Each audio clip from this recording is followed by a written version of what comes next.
Donc pour cette deuxième table ronde de la journée, nous accueillons Pierre-Jean Luizard, qui est directeur de recherche au CNRS, au sein du groupe Société, Religion, Laïcité.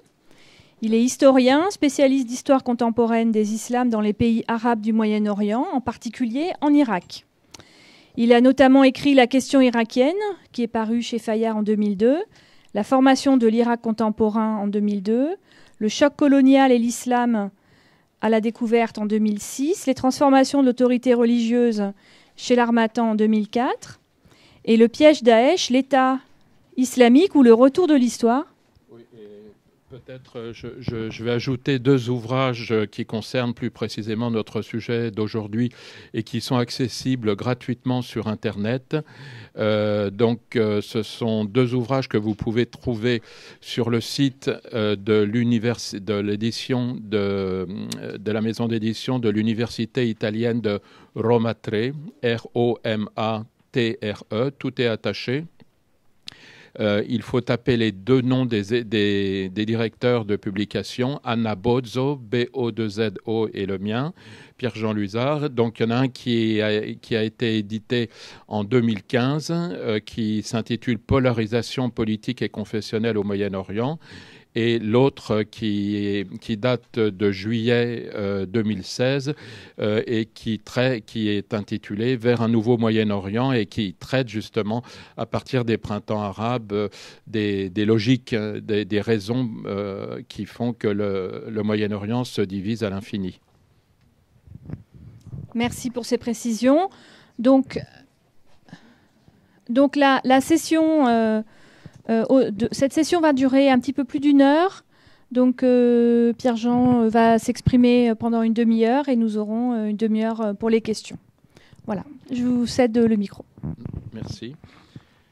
Merci beaucoup. Merci pour votre présence. Alors, j'avais compris que je devais parler des ingérences étrangères en Irak, et notamment à travers les guerres.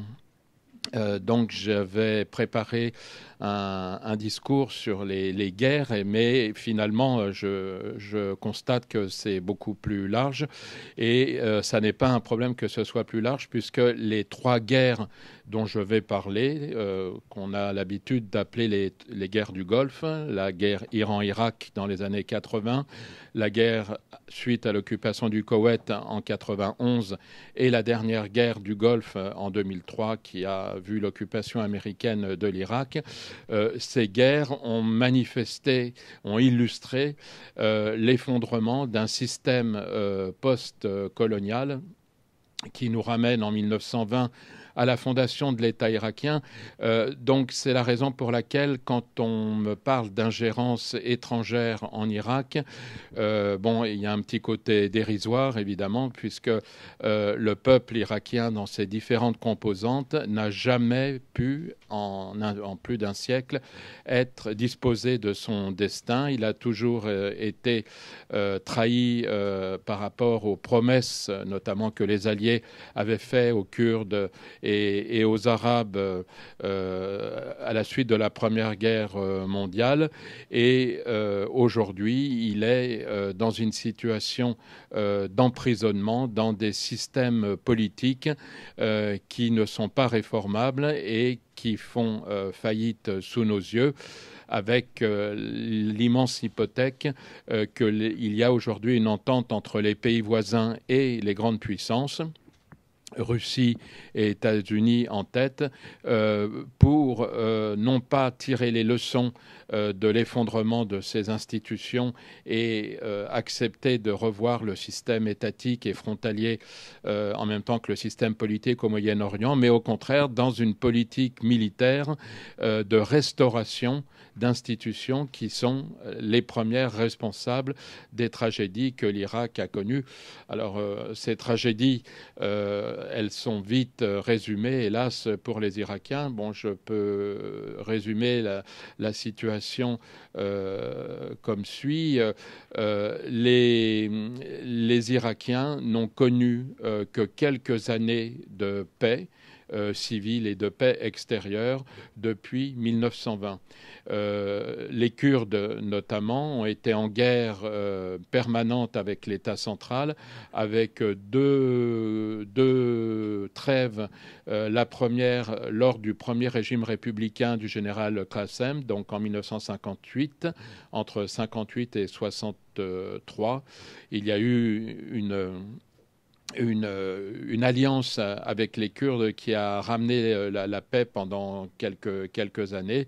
Et la seconde trêve, si l'on peut dire, a été au début du régime de Saddam Hussein, avec donc la formation d'un front national au début des années 70, à un moment où le régime bassiste se cherchait désespérément des alliés pour pallier à une absence totale de base sociale. Donc, on le voit, il y a eu 3 guerres qui, d'ailleurs, s'expliquent les unes par les autres, 3 guerres très meurtrières. La guerre entre l'Iran et l'Irak a fait plus d'1 million de morts. La guerre du Koweït a été suivie d'une insurrection généralisée, notamment dans les régions chiites et kurdes, qui a fait plusieurs centaines de milliers de morts. Et la 3e guerre, la guerre de 2003, on peut considérer qu'elle se poursuit toujours à travers les guerres confessionnelles qui opposent aujourd'hui les 2 branches principales de l'islam, sunnites et chiites. Mais avant d'en arriver là, je voudrais donc replacer le cadre général qui m'a poussé à dire que parler d'ingérence étrangère était dérisoire dans le cas de l'Irak. En effet, l'Irak moderne, l'État irakien moderne, est une création coloniale. L'État irakien a été proclamé en 1920 par le gouverneur britannique à Bagdad, après l'occupation militaire donc de la Mésopotamie, qui était jusque-là partie de ce grand empire multiethnique qui était l'Empire ottoman, dont les fondements étaient l'islam sunnite. À la suite de l'effondrement et du démembrement de l'Empire ottoman, il y a quelques tentatives de consulter la population irakienne pour savoir dans ses différentes composantes ce à quoi elle aspire, et les réponses ont été très claires, très nettes. Elles l'ont été d'abord chez les chiites qui étaient partisans à travers leurs grands ayatollahs de l'institution d'un État irakien arabe et islamique, je cite les termes, totalement indépendant d'une puissance étrangère, quelle qu'elle soit, donc sans lien de dépendance avec une puissance étrangère, quelle qu'elle soit, et que cet État soit un État constitutionnel. On sait que les chiites ont toujours insisté sur le constitutionnalisme, à la différence des sunnites, et cet État aurait pu être dirigé dans ce cadre-là par l'un des fils du shérif Hussein de la Mecque, et pourquoi pas Faisal.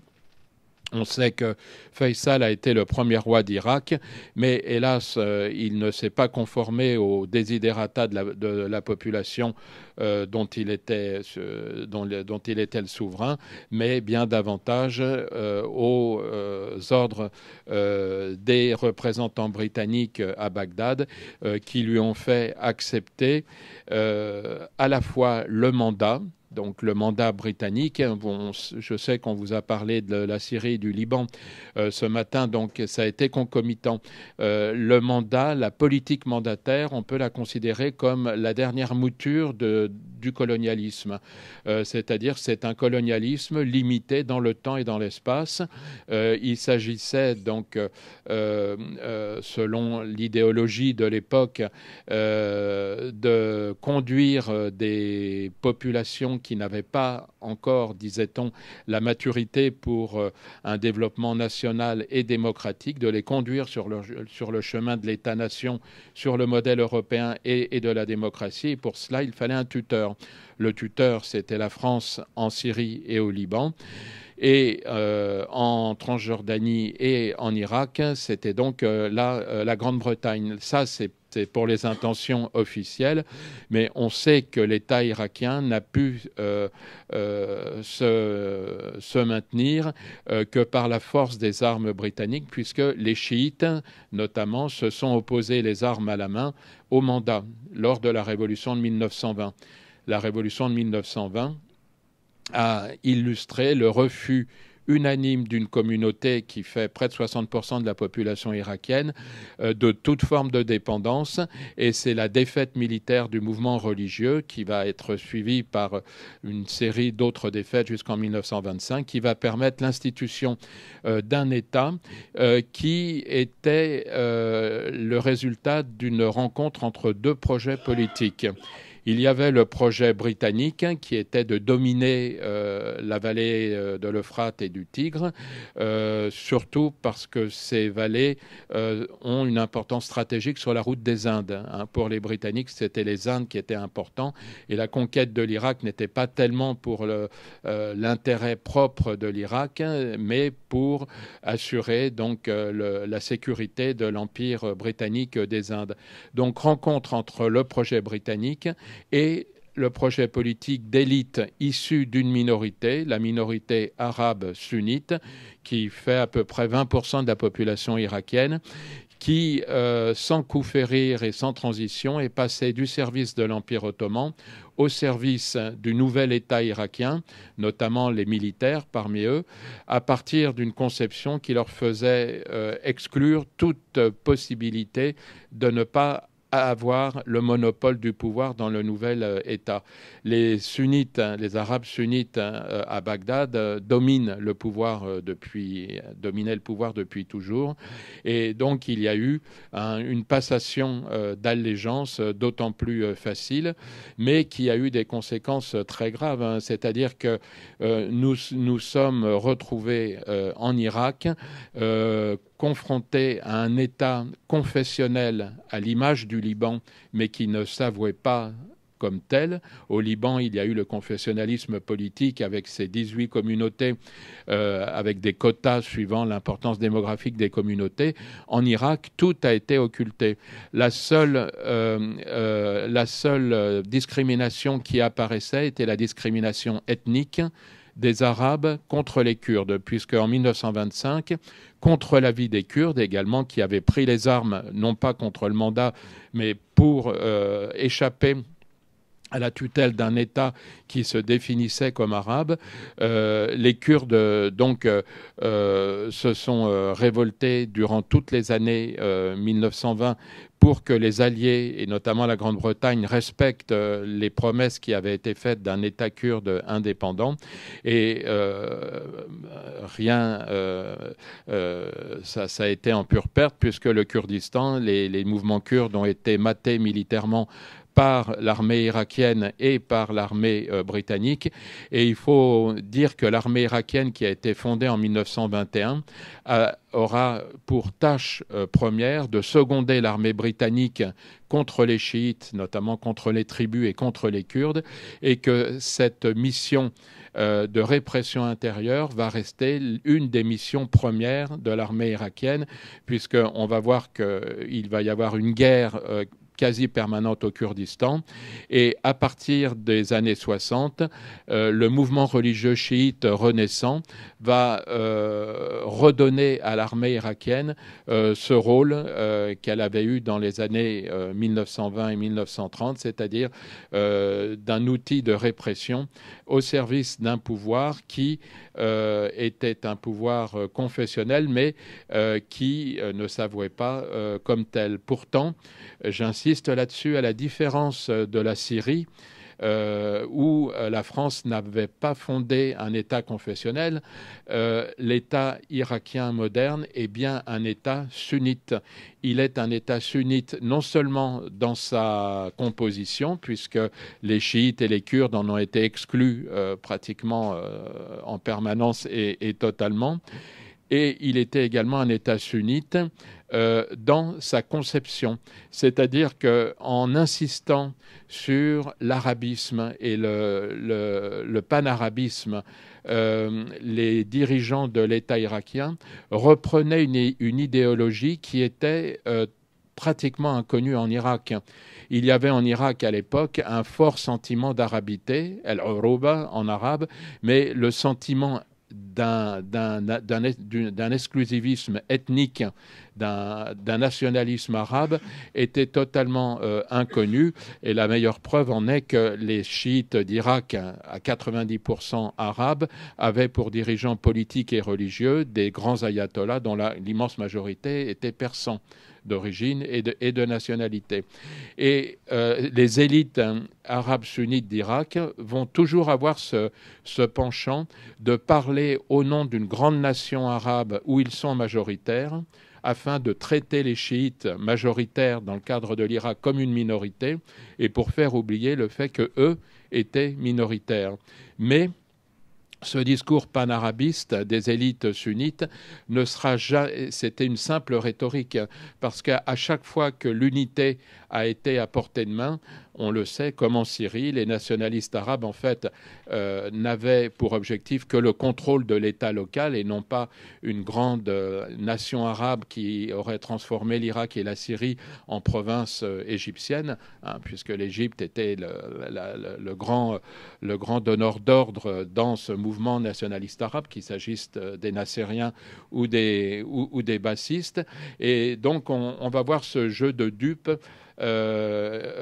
permettre ce que j'appelle des illusions nationales dans les années 1930, 1940 et 1950 en Irak, illusions nationales durant lesquelles il va y avoir l'illusion qu'il est possible de régler les problèmes de domination ethnique et confessionnelle par la réforme sociale, donc développement du Parti communiste irakien sur une très large échelle, et par également la lutte pour l'indépendance contre la Grande-Bretagne et contre les pactes qui liaient l'Irak à la Grande-Bretagne.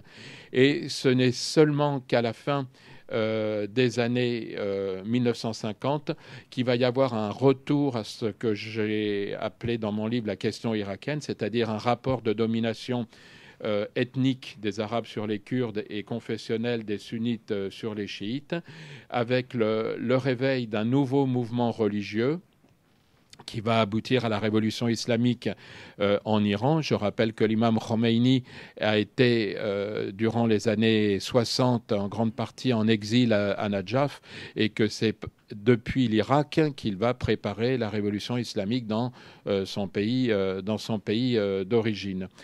Mais ce retour à la case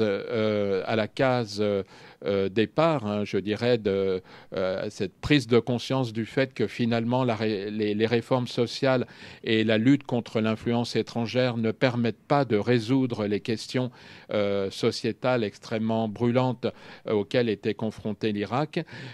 Tout ceci va aboutir à une succession de conflits en même temps qu'à une minorisation croissante des pouvoirs en place à Bagdad. Le dernier d'entre eux, comme vous le savez, est le régime de Saddam Hussein qui avait une base sociale très réduite, puisque au fil du temps, les élites issues de la minorité arabe sunnite s'étaient divisées entre elles et étaient rentrées en concurrence et en rivalité pour le contrôle de l'État. Et l'expression de Michel Seurat, quand il disait que l'État au Moyen-Orient est une asabiya qui a réussi, une asabiya, c'est-à-dire une solidarité clanique ou familiale, elle ne peut pas être mieux illustrée qu'en Irak, où c'est le clan des Takriti, donc la famille élargie de Saddam Hussein, auquel se réduit le pouvoir. Et ce pouvoir va être de plus en plus dépendant d'un contexte à la fois régional et international, ce qui n'apparaissait pas clairement pour des gens, par exemple, de ma génération. Je suis né dans les années 50 et pendant très longtemps, l'image qu'on avait de l'Irak de Saddam Hussein, avec le front du refus, avec le discours nationaliste arabe, était celui d'un pays très frileux sur sa souveraineté. Et la réalité était bien différente de ce discours. La réalité, elle était celle d'un régime politique de plus en plus isolé au sein d'une société qui revenait à la charge contre l'État, donc avec le réveil du mouvement chiite et un mouvement kurde qui, après la trêve dont j'ai parlé, revenait à la lutte armée.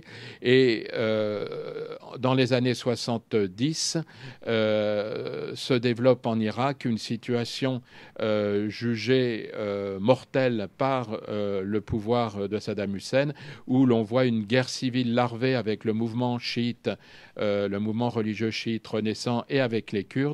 Et donc, à partir de ce moment-là, le régime de Saddam Hussein va se sentir directement menacé.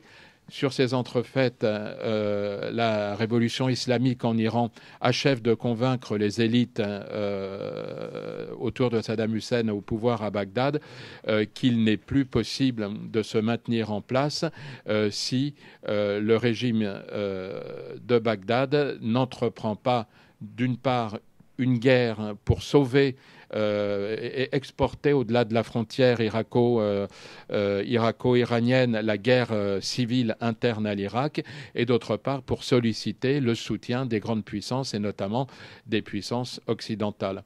Et là, ça va être la première guerre du Golfe, la guerre entre l'Iran et l'Irak, qui a été, je le rappelle, à l'initiative du régime irakien. C'est le régime irakien, contrairement à ce qu'on a pu dire en France et dans les pays occidentaux, qui a agressé donc un pays qui était dans une totale désorganisation du fait de la révolution. Et ça va être l'occasion, j'allais dire, d'une lune de miel, mais bien plus qu'une lune de miel, d'une alliance stratégique entre le régime de Saddam Hussein et les pays occidentaux, le premier d'entre eux, les États-Unis. Il va y avoir une alliance stratégique entre le régime de Saddam Hussein et les États-Unis à partir d'une communauté d'intérêts. Les Américains considérant la révolution islamique en Iran comme un danger mortel pour les pétromonarchies du Golfe, notamment, et le régime de Saddam Hussein offrant l'armée irakienne aux pays occidentaux comme un bras armé donc de toute cette coalition qui va se mettre en place pour contrer ou au moins contenir l'influence de la révolution islamique en Iran et empêcher son exportation. Donc, on va voir en l'espace de quelques mois, sous la présidence du président Reagan, alors même que les relations diplomatiques n'étaient pas encore établies entre l'Irak et les États-Unis, relation diplomatique qui était rompue depuis 1967, depuis la guerre des 6 jours. On va voir un transfert de technologie phénoménal qui va faire de l'armée irakienne la première armée en puissance et en matériel militaire, notamment donc grâce à ce transfert à la fois de technologie qui coûte extrêmement cher, mais les Américains vont faire en sorte de permettre l'endettement, un endettement phénoménal du jamais vu dans la région du régime de Bagdad, en promettant donc aux bailleurs de fonds que la richesse pétrolière de l'Irak lui permet de s'endetter au-delà de toute raison. Et les Américains vont s'engager donc dans une politique qui va voir en quelques mois l'Irak passer d'un pays sur la liste des pays soutenant le terrorisme à un pays qui va bénéficier de la clause de la nation la plus favorisée, notamment pour les céréales. Il va y avoir la constitution aux États-Unis d'un lobby pro-irakien, pro-Saddam Hussein, j'entends, extrêmement puissant, constitué de plusieurs groupes. Alors, le lobby céréalier, on ne s'en étonne pas, puisque les céréaliers américains pouvaient vendre de façon certaine, donc à un prix qui échappait au prix du marché, leur blé au régime de Saddam Hussein, grâce donc à des lignes de crédit que les Américains permettait sur le marché international à ce même régime. Et il y avait également la CIA qui a été le grand artificier de toute cette alliance qui ira très loin puisque on sait que des armes qui avaient été prohibées à l'exportation aux États-Unis, considérées comme des armes de destruction massive, à juste titre, ont été livrées donc à l'Irak, ce qui est paradoxal quand on sait que ces mêmes Américains vont reprocher ensuite à l'Irak d'avoir des armes que eux-mêmes leur avaient livrées et que eux-mêmes leur avaient permis d'avoir. Donc première guerre entre l'Iran et l'Irak qui va se terminer, comme vous le savez, en 1988 avec un certain containment de la révolution islamique iranienne et avec une position de force paradoxale du régime de Saddam Hussein, c'est-à-dire qu'on a un régime de Saddam Hussein dont l'armée fait figure d'armée dominante dans le monde arabe, et le régime de Saddam Hussein entendait bien à l'époque faire valoir sa supériorité militaire, notamment aux pétromonarchies du Golfe, pour s'instaurer à la place de l'Égypte comme le grand dirigeant du monde arabe, mais par ailleurs un endettement qui, sur plusieurs générations, donc plombait toute velléité irakienne de s'émanciper donc de ces bailleurs de fonds.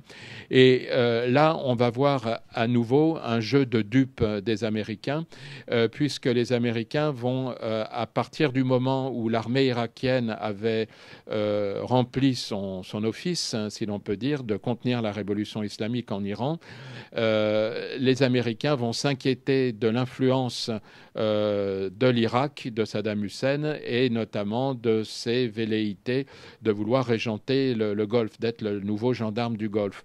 Donc la priorité des Américains à partir de la fin des années 80, ça va être de protéger les pétromonarchies des appétits irakiens.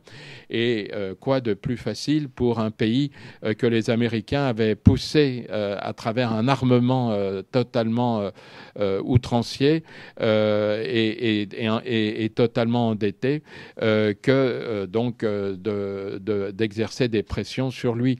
Les installations pétrolières irakiennes étaient à cette époque totalement détruites du fait de la guerre, et les Irakiens avaient laissé une partie, enfin contre leur gré évidemment, une partie de leur place sur le marché pétrolier aux pétromonarchies, notamment l'Arabie Saoudite et donc le Koweït. Et sur l'incitation, l'encouragement des Américains, on va voir que le petit Koweït va réclamer le remboursement de la dette irakienne. Saddam Hussein faisant valoir aux dirigeants koweïtis que s'ils étaient encore en place, c'était aussi grâce à cette armée irakienne dont les soldats étaient morts sur le champ de bataille, non seulement pour sauver le régime de Saddam Hussein, mais également pour sauver les pétromonarchies face aux dangers de la révolution islamique, et que donc il n'était pas question d'un quelconque remboursement. Et là, je me souviens, j'étais à Bagdad à l'époque et j'avais été très étonné de voir dans la presse irakienne, qui était très soft sur tout ce qui concernait les relations interarabes, il y avait eu une dénonciation des dirigeants koweïtis pour la première fois, qui jouaient avec le feu, puisque les dirigeants koweïtiens non seulement n'ont pas abandonné leur insistance pour être remboursés, sachant très bien que l'Irak était totalement incapable d'en rembourser le premier dinar, mais ils ont commencé à se rembourser manu militari. Comment ? Eh bien en inondant le marché, en s'emparant de la part de l'Irak, alors que le Koweït n'avait absolument pas besoin de liquidités, pour asphyxier l'Irak et pousser le régime de Saddam Hussein à la faute. et ce qui a fonctionné. Et ce jeu de dupes, il s'est manifesté notamment à travers les doubles discours. Le discours de l'ambassadrice américaine à Bagdad, April Glaspie, qui était très rassurante à l'époque, peu avant l'invasion du Koweït, et qui allait voir Saddam Hussein tous les 2 jours pour l'assurer que les États-Unis ne s'inquiétaient absolument pas des relations tendues entre l'Irak et le Koweït, et que, quoi qu'il arrive, ça restait une histoire de famille entre Arabes et que les Américains ne s'en mêleraient pas.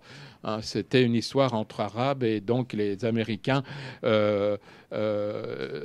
débrouillez-vous entre vous, et quoi qu'il arrive, nous n'interviendrons pas. Le régime de Saddam Hussein n'avait à ce moment-là que le choix entre 2 alternatives: soit accepter ce que, d'une façon vicieuse, les Américains lui proposaient, c'est-à-dire une mise sous tutelle internationale, un État en faillite. On se doute bien qu'il n'avait pas engagé son armée avec des centaines de milliers de morts pour en arriver là, ou rien d'autre. Il n'y avait pas d'autre choix. Donc, sans surprise, le régime de Saddam Hussein a décidé de faire main basse sur le coffre-fort que représentait le petit émirat au sud de ses frontières. Et on sait qu'en même temps qu'April Glaspie rassurait Saddam Hussein, les Américains donc poussaient le petit Koweït à ne pas transiger, à continuer à exiger ses dettes et à continuer à inonder le marché d'un pétrole dont des revenus desquels il n'avait pas besoin. Donc, occupation du Koweït, qui est la conséquence automatique du premier conflit, donc avec son aspect confessionnel, puisqu'il faut rappeler que, je ne l'ai pas dit, pendant la première guerre entre l'Iran et l'Irak, on a souvent dit que les chiites avaient été loyaux envers Saddam Hussein.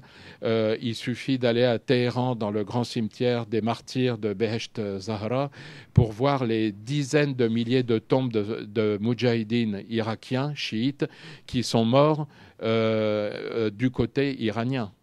Donc, il n'y a pas eu de loyauté. Ils l'ont fait à leur risque et péril, puisque ceux qui désertaient pour passer du côté iranien condamnaient leurs familles, restaient en Irak.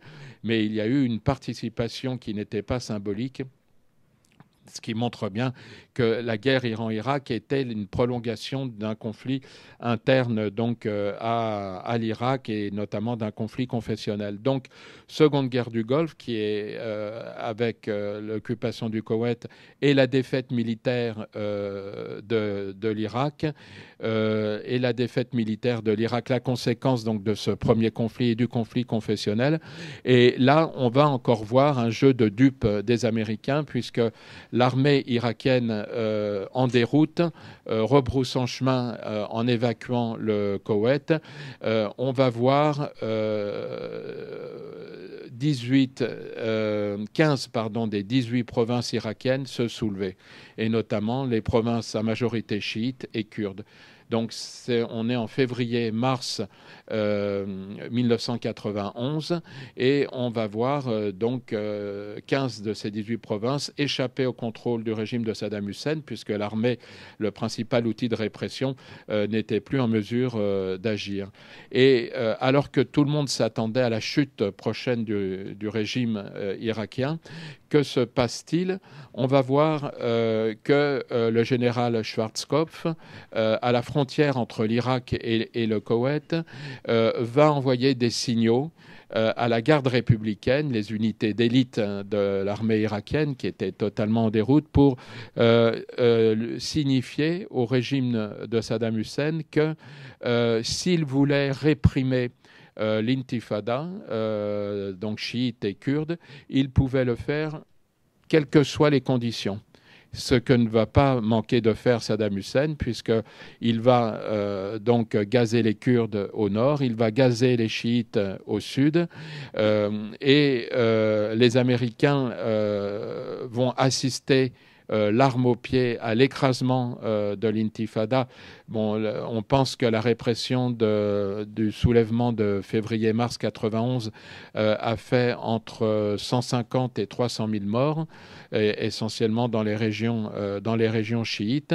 Et donc, que s'était-il passé? Il y avait eu un énième retournement de la politique américaine qui finalement préférait voir un Saddam Hussein affaibli et sous tutelle, toujours en place à Bagdad, sur un pays qui va, dans les années 90, être un pays sous une tutelle internationale, en fait une tutelle américaine, avec ses ressources pétrolières mises sous tutelle par une instrumentalisation, un dévoiement des résolutions de l'ONU, notamment pétrole contre nourriture, avec une interdiction de survol sur la majeure partie du territoire irakien par l'aviation irakienne. Et effectivement, c'est ce qui va se passer. Contre toute attente, le régime de Saddam Hussein va comprendre que les Américains lui laissent une dernière chance, à condition qu'il accepte de se soumettre donc à ce qui transformait l'Irak en pays sous tutelle américaine et sous tutelle par le biais des résolutions internationales. Alors, ce qui est important, c'est de voir que le démantèlement territorial de l'Irak commence à cette époque-là, puisque c'est à partir de Provide Comfort que, en 1991, les Kurdes organisent leur territoire indépendamment des accords qui ont pu être passés précédemment sur l'autonomie du Kurdistan. Et en 1992, on va avoir les premières élections kurdes dans un contexte qui n'est plus le contexte fédéral légitimé par le pouvoir central, mais dans un contexte de début de démantèlement du pouvoir de Bagdad sur... D'accord, alors je vais me dépêcher. Du pouvoir de Bagdad sur ces différentes régions.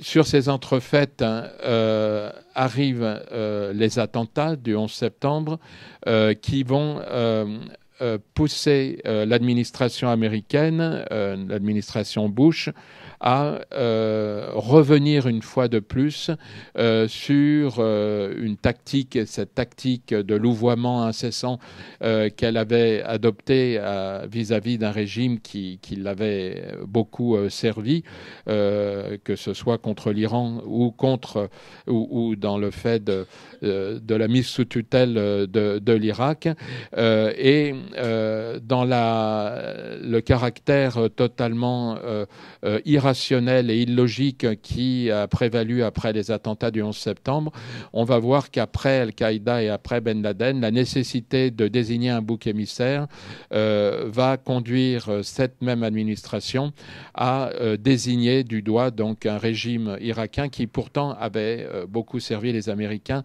dans la région à travers cette alliance de près d'une quinzaine d'années qui est une alliance qui a été très loin.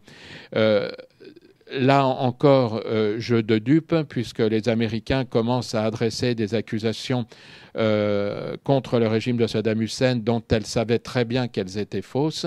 Les accusations notamment d'armes de destruction massive, les Américains étaient les mieux informés que quiconque que le travail de l'UNSCOM avait abouti il y a déjà plusieurs années avant 2003, donc de l'essentiel de l'arsenal militaire irakien. Quant aux liens présumés du régime de Saddam Hussein avec Al-Qaïda, on sait que les élites arabes sunnites d'Irak ont toujours évité de se diviser probablement parce qu'elles se sentent minoritaires dans le pays, entre un mouvement religieux, salafiste ou islamiste, et un mouvement nationaliste arabe. Donc les frères musulmans, notamment, ont toujours été extrêmement faibles en Irak, contrairement à la Syrie.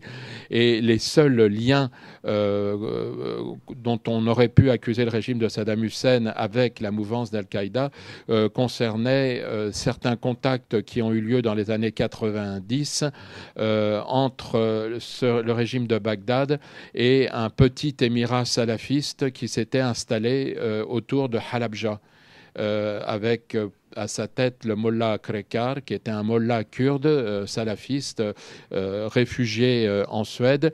Et on est là à l'origine de l'État islamique et d'Al-Qaïda en Irak, puisque c'est dans ce no man's land qui va être repris par les Peshmerga kurdes à la fin des années 90 que se situe la genèse donc, des mouvements salafistes djihadistes.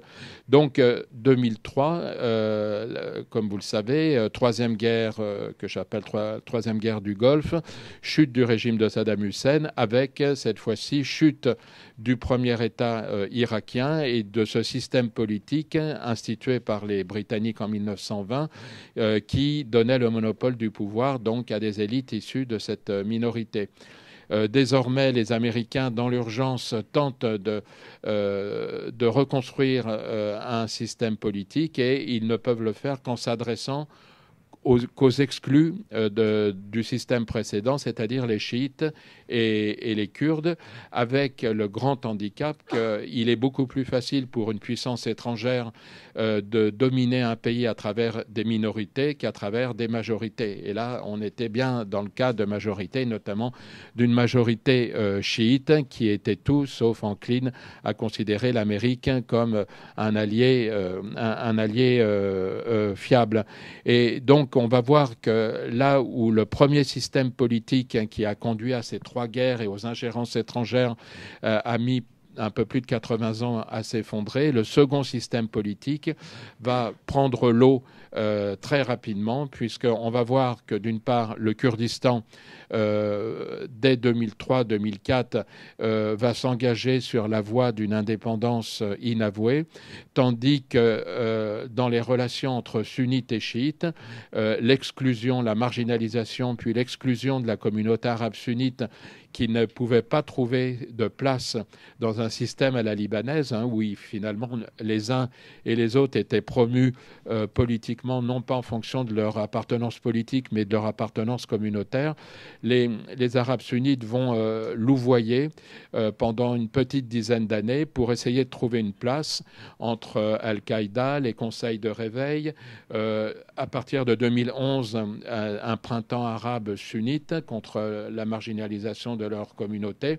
Et face à l'échec de toutes ces tentatives, ils vont finalement se donner à Al-Qaïda, à l'État islamique. Al-Qaïda en Irak fait partie de l'État islamique, contrairement à ce qui se passe dans le pays voisin, en Syrie, avec pour résultat la tripartition du territoire irakien, désormais divisé sur une base communautaire, donc kurde, chiite, avec Bagdad donc, pour la zone chiite, et une zone arabe sunnite disputée aujourd'hui par plusieurs protagonistes.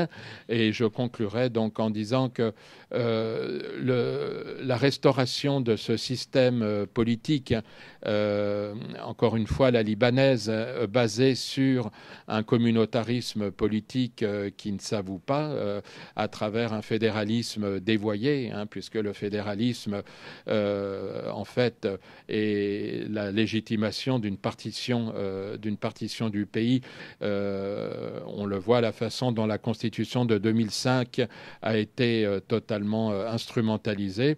Le caractère non réformable des institutions et probablement le principal enjeu face à des coalitions régionales et internationales qui interviennent aujourd'hui en Irak et qui n'ont pas encore pris toute la mesure justement du caractère non réformable des institutions et qui sont partis en guerre sans projet politique autre que celui de restauration, encore une fois, d'États dont on sait qu'ils sont rejetés aujourd'hui par une très grande majorité de la population. Je terminerai en disant que les chiites eux-mêmes rejettent leur gouvernement à majorité chiite, puisque cet État, pseudo-État, ne se comporte pas en État, mais comme un gang de brigands. On l'a très bien vu lorsqu'il y a eu de façon concomitante des mouvements à Beyrouth et à Bagdad contre l'absence d'État. À Beyrouth, c'était contre le non-ramassage des ordures et à Bagdad, c'était contre les pénuries d'eau potable et d'électricité. Et on a vu à cette occasion des manifestations monstres de plus d'1 million de personnes dirigées par certains religieux chiites contre des partis politiques islamistes chiites, réclamant donc la fin de la corruption, de l'inefficacité de l'État et désignant très clairement le confessionnalisme comme étant le responsable de la situation terrifiante que vivent les Irakiens, quelle que soit leur communauté aujourd'hui. Je vous remercie.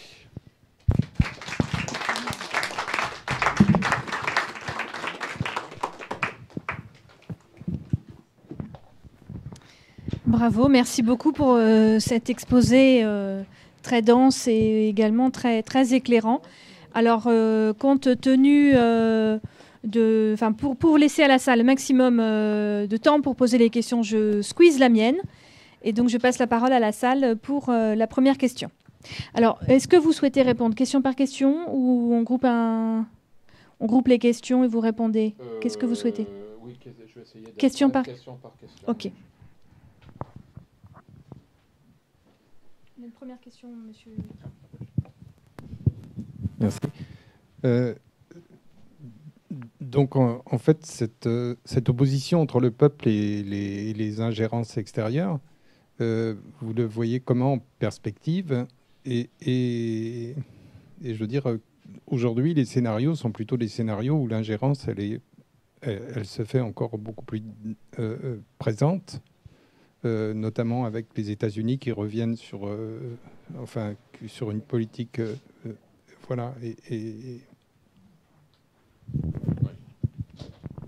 Oui, votre question, comme vous dites, voilà, c'est vrai que très souvent on me dit bon, vous êtes très pessimiste, mais il faudrait peut-être proposer des solutions. Et c'est vrai que si vous voulez, il y a des choses irréversibles, des processus irréversibles, et d'autres qui ne le sont pas, mais qui vont prendre beaucoup de temps, comme par exemple la relation entre sunnites et chiites. Aujourd'hui, quand vous allez à Bagdad, qui était la grande métropole irakienne où il y avait une mixité entre arabes, Bagdad était la plus grande ville kurde d'Irak, par exemple. Il y avait des Kurdes, des Arabes, il y avait des sunnites, des chiites, des Kurdes chiites, des Turkmènes, des chrétiens. Aujourd'hui, les quartiers mixtes centraux sont des quartiers qui sont en ruine et il n'y a plus de mixité. Les gens ont peur les uns des autres. Et ils ont des raisons pour cela. Et on sait que la peur est à l'origine des plus grands crimes dans l'histoire. Quand vous savez que l'État ne peut pas vous protéger et que vous devez protéger votre famille, eh bien, à ce moment-là, voilà, c'est les miens d'abord. Donc, si vous voulez, il s'est passé des choses. Je ne sais pas si souvent ça me fait penser à la pièce de théâtre Inconnue à cette adresse. Peut-être vous l'avez vu, où on voit deux amis d'enfance en arriver à des extrémités vraiment terrifiantes. Et j'ai vécu la même chose en Irak entre des gens qui avaient, il y a 15 ou 20 ans, oublié qu'ils étaient sunnites et chiites et qui en sont arrivés aujourd'hui, sans être croyants pour autant, à à des choses terrifiantes, voilà, parce qu'il faut bien vivre, soit partir, soit se protéger. Et quand on est aujourd'hui à Bagdad, c'est devenu une ville aux 1000 palissades, parce que les quartiers se protègent contre l'autre, et que la meilleure protection, ça n'est pas l'État, évidemment, c'est donc s'isoler. Bon, il y a eu une guerre confessionnelle à Bagdad qui a été gagnée au prix de centaines de milliers de morts par les chiites. Bagdad, qui était une ville multiconfessionnelle avec 50% de sunnites et 50% de chiites, est aujourd'hui à 80% chiites. Et les sunnites, donc, ne reviendront pas de sitôt dans la ville. Donc, il y a une territorialisation communautaire qui n'était jamais arrivée en Irak. Hein. Jamais il y avait eu ça. Et on ne pourra pas faire revivre ensemble des populations qui ont très peur les unes des autres. Donc la solution, quelle peut-elle être? Elle peut être de donner, sous couvert d'un fédéralisme poussé à l'extrême, que chacun gère ses affaires sur une base communautaire. Puisque c'est la peur qui a gagné et que voilà, on ne peut pas décréter du jour au lendemain qu'on ne peut plus en vouloir à son voisin qui est responsable de la mort de tant de ses enfants, etc. Mais le plus probable est que le consensus qu'on voit aujourd'hui pour restaurer l'État irakien central, l'État de Bagdad, ne soit le meilleur service rendu à l'État islamique, et que les zones sunnites, arabes sunnites, ne demeurent des terres de djihad, puisque après la chute de Mossoul, on se doute bien que si Mossoul résiste aussi bien et aussi longtemps, c'est quand même qu'il y a une base sociale. Sous votre contrôle, en situation de peur et d'insécurité, économiquement, sont les sociétés privées de sécurisation américaines qui en profitent, puisqu'on voit, moi je suis allée à Bagdad en 2013, et tous les agents de sécurité du monde économique sont en pantalon beige, costard bleu marine avec une oreillette, et c'est des Américains ou des sociétés directement de sécurisation américaine. Oui, bon, ça, c'est depuis les années 90 une privatisation de la présence militaire américaine qui a, par exemple, l'ambassade américaine à Bagdad était pendant longtemps protégée par des sociétés privées et non pas par l'armée et non pas par des GIs. Donc ça, c'est dans la conception américaine, hein, de la défense. Je pense qu'aux États-Unis, le sentiment dominant est quel est le prix le moins cher à payer pour se désengager de ce bourbier. Voilà, parce que voilà, les Américains n'ont pas tellement besoin du pétrole irakien et le prix à payer est évidemment beaucoup, beaucoup trop cher. Bonjour monsieur, merci. Ma question, est-ce qu'il y a un examen de conscience auprès de l'establishment républicain américain suite à cette tragédie qui a été diligentée d'ailleurs par M. Bush et compagnie, qui étaient des gens qui prient beaucoup, et qui prient beaucoup d'ailleurs le matin comme le soir. Deuxièmement, est-ce que la partie chiite de l'Irak ne finira pas par trouver un petit peu le salut en s'associant politiquement à l'Iran? Alors, bon, pour ce qui est des examens de conscience aux États-Unis, bon, si vous voulez, aux États-Unis, on a une conception de la politique étrangère très différente de chez nous. Nous, on a, entre guillemets, une vision. Les Américains ont des intérêts. Et d'ailleurs, c'est pas pour autant plus mal, hein, parce qu'on sait qu'au nom des visions, on commet aussi beaucoup d'erreurs. Voilà, et le mot est faible. Donc, il n'y a pas véritablement d'examen de conscience. Il y a plutôt des avis, notamment sous la présidence d'Obama, et d'ailleurs lui-même avait fait valoir qu'il était opposé à la guerre en 2003, mais ça porte uniquement, non pas sur l'ensemble de la politique américaine, mais sur des aspects tactiques et des aspects minoritaires. Et quand je vais aux États-Unis, par exemple, et que je fais un exposé tel que je viens de le faire devant vous, tout de suite, je vois les gens lever les yeux au ciel et dire, évidemment, il est français. Voilà, alors que je ne suis pas du tout anti-américain, du tout. Hein. Mais voilà, mon compte est bon, quoi.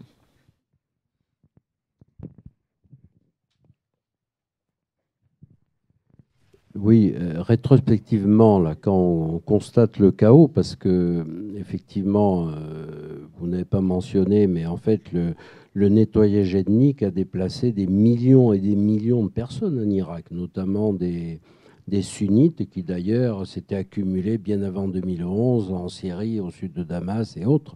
Mais quelle est la logique de Bush et de l'équipe qui l'entourait, disons, de changer cette politique qui finalement leur avait pas si mal réussi, de garder un Saddam Hussein faible pour mieux le piloter, au lieu d'ouvrir la boîte de Pandore et puis finalement de se retrouver là, quoi. Oui, alors la logique, je dirais que c'est une logique qui est commune à toutes les diplomaties et à tous les États et qui peut tout à fait se comprendre. On n'ouvre pas impunément la boîte de Pandore d'une remise en cause des frontières et des États. Ça fait peur, hein, à juste titre. Le problème, c'est que aujourd'hui, à mon avis, il y a une nécessité de revoir un système politique qui ne peut pas aboutir à une stabilisation et qui ne peut pas être réformé pour de multiples raisons. Mais pour quelles raisons les Américains ont choisi de garder Saddam au pouvoir en 1990 ? C'est tout simplement que lors de l'intifada de février-mars 91, les Américains se sont dit, ça y est, c'est la révolution islamique en Irak. Puisque l'insurrection a été faite avec on brandissait les portraits de Khoui, de Khamenei et d'un certain nombre de dirigeants religieux. Cette insurrection chez les chiites, elle s'est faite au nom de la religion et elle a été dirigée et ses porte-paroles en étaient des clercs chiites réfugiés en Iran. Comme par exemple Saïd el-Hakim qui a été tué à ce moment-là. Donc les Américains se sont dit il vaut mieux Saddam qu'on connaît et qui a déjà été notre obligé plutôt que ces enturbanés qui sont des agents de l'Iran. Et les Américains, encore une fois, jusqu'à aujourd'hui, ne sont pas prêts à revoir la carte frontalière et étatique de la région. Mais ils sont en pleine contradiction puisqu'on le voit aujourd'hui, ils associent des Kurdes en Syrie donc à la guerre contre l'État islamique aux dépens de leur principal allié turc. Donc on voit bien que quoi qu'on fasse, il y a des logiques de fond qu'on sera obligé à un moment donné de regarder en face. Mais il est vrai que la politique actuelle est une politique conservatrice où tous les pays de la région et les grandes puissances se retrouvent pour tenter de conserver en place ce qu'il est possible de conserver. En 2003, pourquoi est-ce qu'ils ont éliminé Saddam ?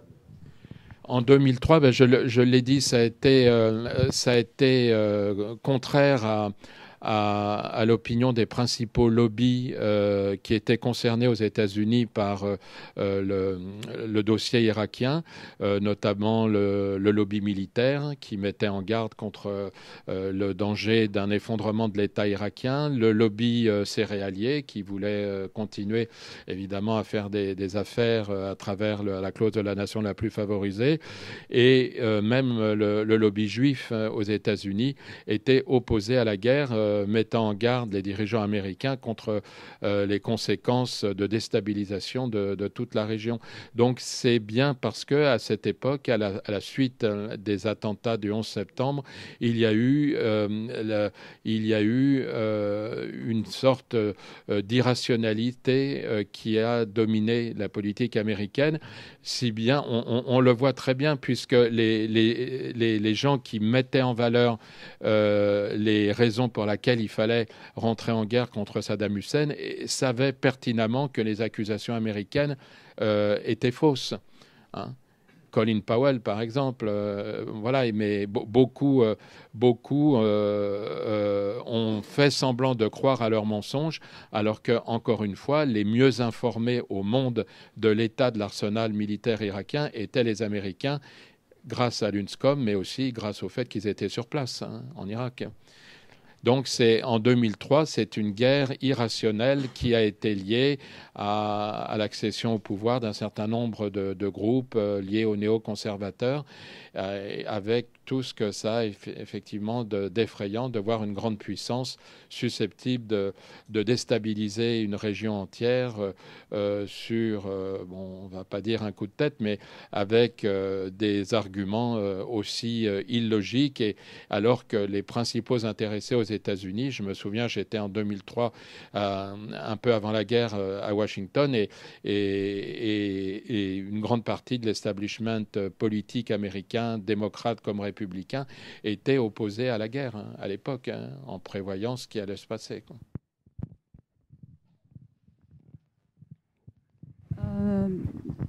Je voulais juste vous poser deux questions. Une par rapport au passé, c'est l'impact de l'embargo sur l'Irak. Il semblerait qu'il y a eu des centaines de milliers d'enfants morts par manque de médicaments au moment où il y avait un embargo sur le pétrole irakien. Oui, alors il y a eu un détournement des résolutions de l'ONU, puisque la seconde guerre du Golfe a été faite légalement du point de vue du droit international, ce qui n'est pas le cas de la troisième guerre du Golfe, qui s'est faite, elle, totalement en dehors de toute légalité internationale. Mais effectivement, l'embargo a été utilisé par les Américains pour soumettre le régime de Saddam Hussein, et le régime de Saddam Hussein a utilisé l'embargo pour soumettre sa société. C'est-à-dire qu'il y avait des régions, notamment les régions arabes sunnites, où on ne manquait de rien. Et il suffisait d'aller à Madinat Sadr City, le grand quartier chiite de Bagdad, pour voir que les gens étaient dans un état de dénuement absolument invraisemblable. Donc, il est difficile aujourd'hui de chiffrer le nombre de victimes de l'embargo, mais je connais personnellement, par exemple, les parents d'amis qui étaient à Bagdad ou dans la région de Bagdad, qui sont morts par manque de médicaments, ou d'une simple crise d'asthme, par exemple. Et puis, aussi, enfin, vous aviez parlé des conférences ou des échanges de vues que vous avez avec les Américains, donc on va dire les pays occidentaux qui ont une analyse et une vision assez claire des situations. Ces échanges aboutissent à quoi sur le plan... Est-ce que ce sont des échanges qui permettent d'approfondir un savoir, ou est-ce qu'ils permettent d'avancer la vision des choses pour une politique différente? Est-ce qu'on raisonne... Parce que vous-même, vous aviez dit, les Français ont une vision, les Américains ont un intérêt, mais est-ce que ces deux choses-là peuvent être à un moment donné conciliables pour aboutir à une action différente qui ne coûte pas la vie à tant de gens, ou non? Chacun est dans son côté, puis ça continue. Alors, si vous voulez, c'est vrai que les différentes diplomaties américaines, françaises et russes iranienne, turque, se retrouve sur le maintien en place du système étatique, frontalier et politique, du coup, du Moyen-Orient. Et on voit des choses, des alliances improbables, comme par exemple des alliances sur le terrain entre Américains et Iraniens, entre Russes et Hezbollah sur le terrain, entre Russes et Kurdes. Donc il y a un grand jeu qui est ouvert et les diplomaties sont débordées. Je sais que quand je suis invité par politesse au Quai d'Orsay, par exemple, voilà, on m'écoute poliment, et puis ensuite on me remercie, puis voilà, donc c'est fait. Mais encore une fois, c'est vrai que l'ampleur de ce qui se passe actuellement est telle qu'on ne peut pas reprocher. Un diplomate, c'est normal, reconnaît les États et les frontières.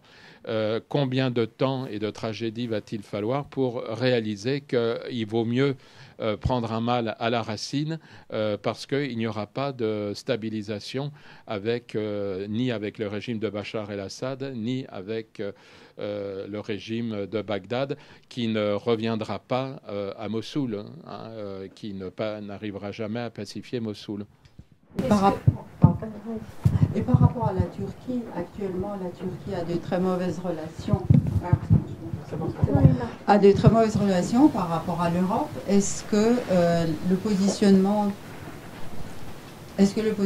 des Américains dans le contexte actuel peut changer quelque chose?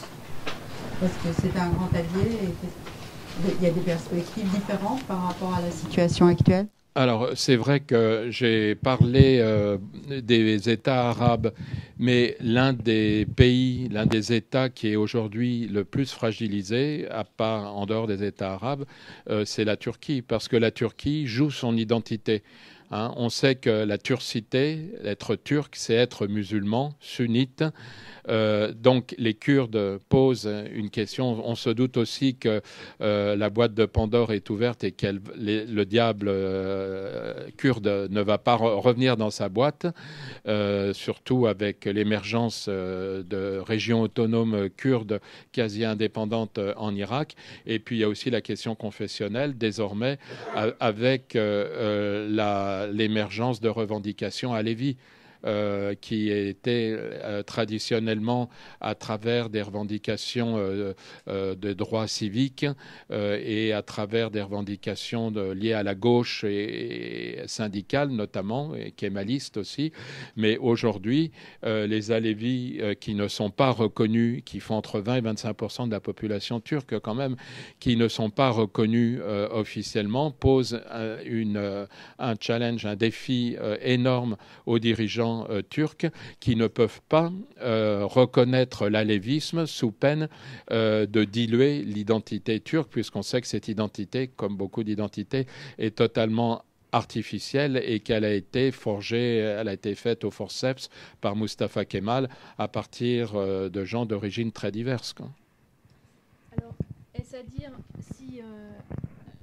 si un diplomate, rapidement, il est presque 3 heures, si des diplomates ouverts d'esprit, chargés de réfléchir out of the box du système contemporain, quelle serait la solution pour la région? Est-ce que ça reste est-ce que ce serait une solution confessionnelle, supranationale au sens des États existants, ou quelle serait la solution pour vous, selon vous, pardon? Il est difficile de faire des propositions, mais il me semble que une des lueurs d'espoir dans la région aujourd'hui provient des occasions souvent ratées quand les sociétés civiles arrivent à s'exprimer. Ça a été le cas à Bagdad, à Beyrouth, j'en ai parlé. Ça n'a pas pu aboutir parce que les sociétés civiles, en l'absence d'État, ne peuvent pas faire entendre leur voix. Mais à mon avis, il faudrait à tout prix restituer aux populations leur souveraineté en respectant leurs vœux. Et on peut, à ce titre-là, se référer à ce qui avait été pratiqué au lendemain de la Première Guerre mondiale, où l'on avait fait semblant de consulter les populations pour que le passage des promesses trahies à l'application de la trahison des promesses paraisse moins dur à travers une succession de conférences. Mais il y avait eu des référendums, par exemple en Irak, on avait consulté les gens pour qu'ils disent dans quel état voulez-vous vivre, avec quelles frontières, avec quel type de régime politique. Voilà, c'est en restituant à ces populations arabes, chiites, sunnites et kurdes leur souveraineté sur un avenir qui apparaît plus qu'incertain, qu'on pourra arriver à quelque chose beaucoup plus que par une énième conférence internationale où le monde décidera du sort de populations qui n'auront aucun mot dans l'histoire.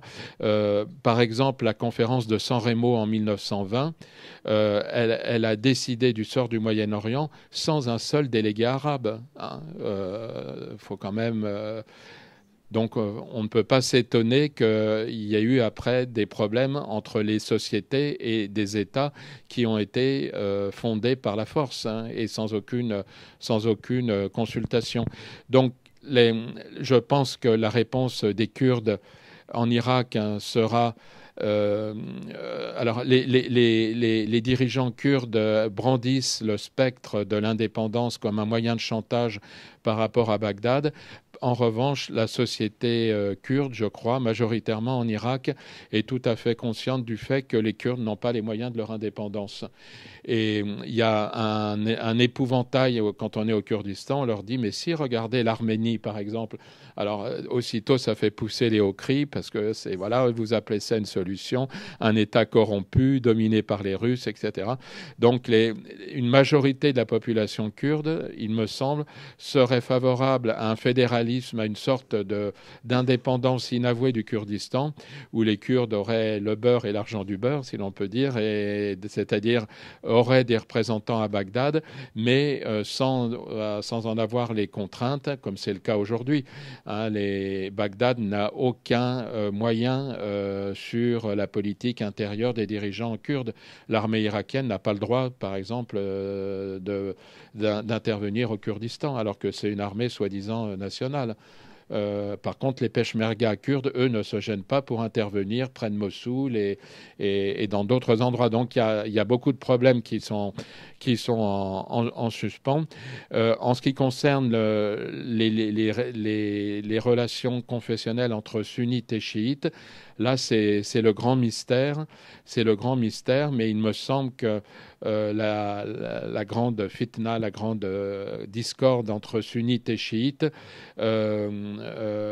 mettra beaucoup de temps pour qu'une nouvelle coexistence puisse se réaliser et que des choses qui me paraissaient totalement irréalistes, c'est-à-dire une partition sur une base confessionnelle, au moins, même si c'est déguisé dans le cadre d'un État irakien unitaire, pourrait être une solution, c'est-à-dire que chacun gère ses affaires comme il l'entend dans sa zone, sans en référer à un État qui serait une couverture pour ne pas ouvrir la boîte de Pandore de nouvelles frontières et de nouveaux États, quoi.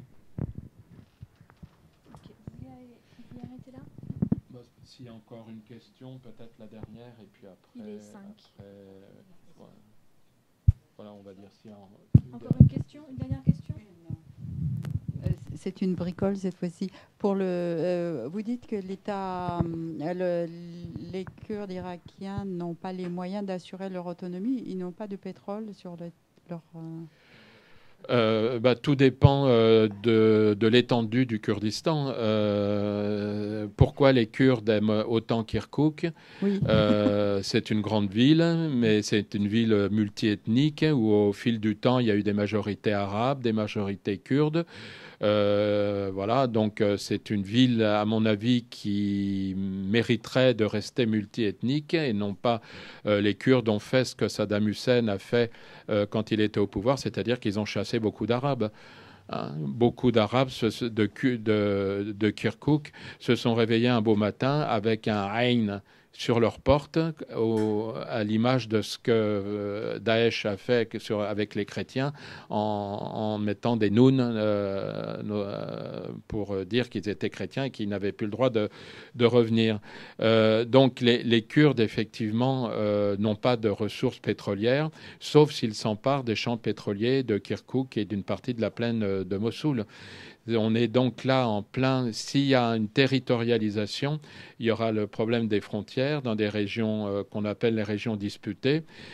Kirkouk est la plus connue d'entre elles, mais il y a aussi des régions au sud, dans la province de Diyala, des zones mixtes et dans la zone du Sinjar, où il y a des communautés kurdophones, mais qui ne se reconnaissent pas comme kurdes, par exemple les yézidis. Ne veulent pas du tout être intégrés au Kurdistan, avec lesquels ils ont eu des relations très mauvaises, les yézidis. On ne sait pas trop, les pauvres, ce qu'ils veulent aujourd'hui, mais le fait d'être intégré dans un grand Kurdistan n'est pas une solution qui est réclamée par ceux qui se sont autoproclamés leurs représentants.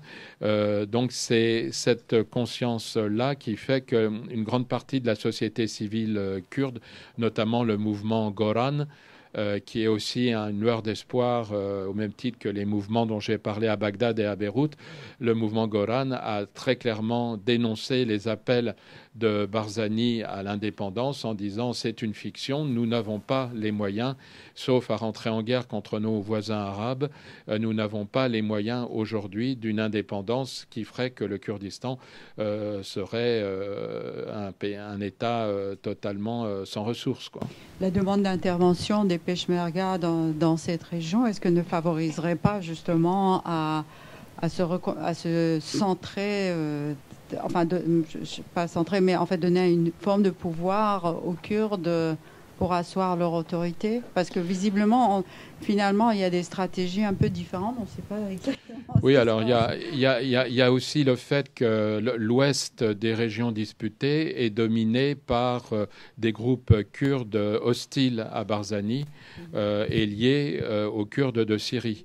Et qu'on peut aussi, là, il y a une guerre infra-kurde entre les Kurdes du PKK et les Kurdes du PDK, notamment. Donc, voilà, rien n'est simple. C'est un grand jeu là, qui tente de se dérouler devant nous, dont on ne peut pas dire aujourd'hui à quoi il va aboutir.